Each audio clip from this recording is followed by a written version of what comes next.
Hello everyone. This question appears in Class 6 NCERT chapter of Playing with Numbers. This is fourth question of its exercise 3.5. So the question says that write the greatest four-digit number and express it in terms of its prime factors.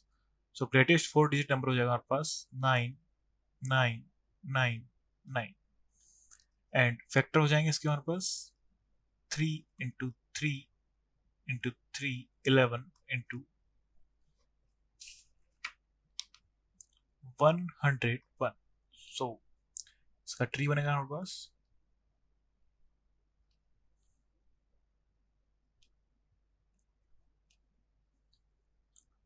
9 and 1